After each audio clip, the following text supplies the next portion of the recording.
चार धाम यात्रा जो कि हिंदू धर्म में प्रत्येक व्यक्ति को करनी ही चाहिए। इसके लिए बताया गया है कि चार धाम यात्रा जीवन भर के पापों को धोकर मोक्ष के द्वार को खोलती है। जब कोई तीर्थयात्री चार धाम यात्रा पूरी करता है तो उसे मानसिक शांति मिलती है।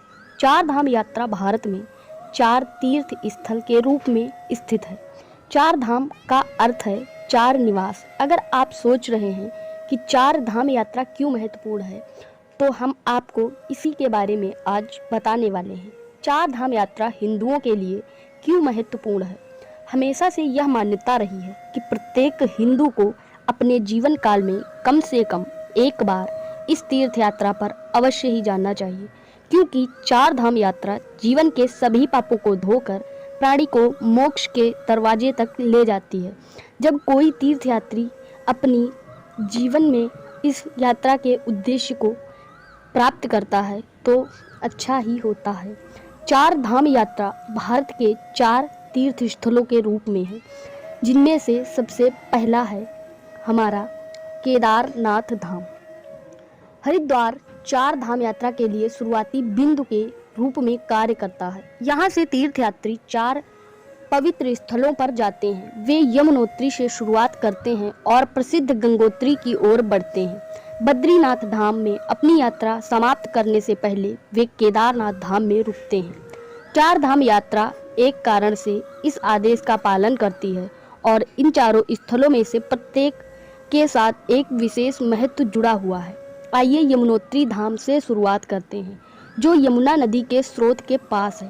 यह देखते हुए कि हिंदू पौराणिक कथाओं में यमुना यमराज जी की बहन है, उसने भाई दूज पर उससे वादा किया था कि जो कोई भी नदी में स्नान करेगा उसे यमलोक नहीं भेजा जाएगा, इसके अलावा उन्हें मोक्ष भी मिलेगा।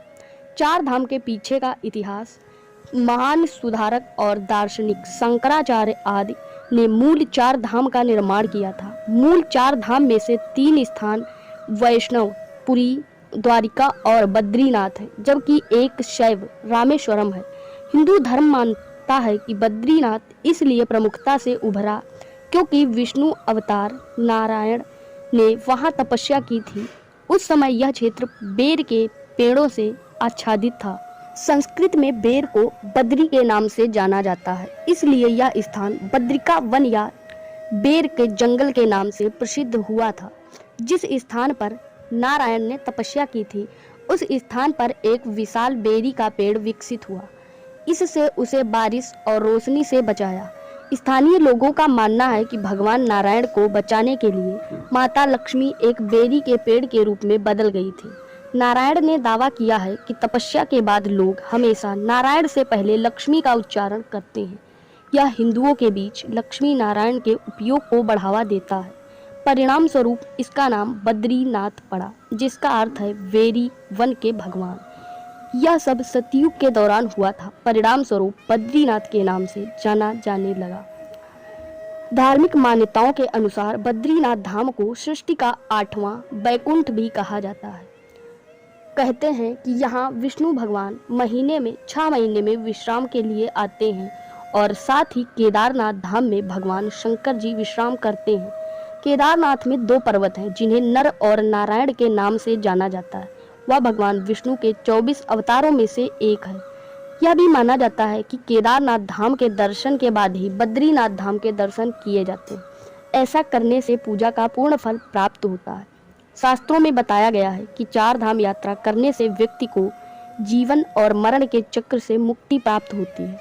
एक कहावत यह भी है कि जो व्यक्ति एक बार भी बद्रीनाथ के दर्शन करता है उसे उदर यानी गर्भ में नहीं जाना पड़ता।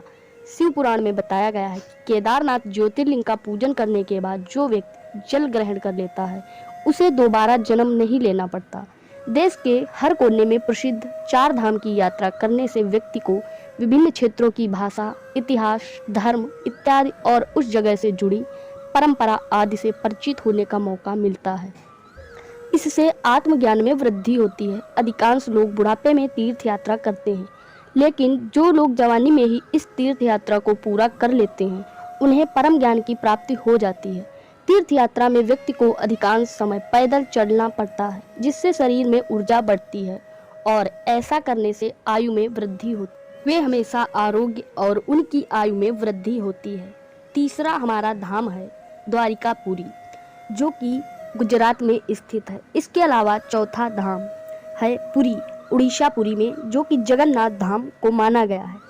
4 धाम की यात्रा इस प्रकार से होती है।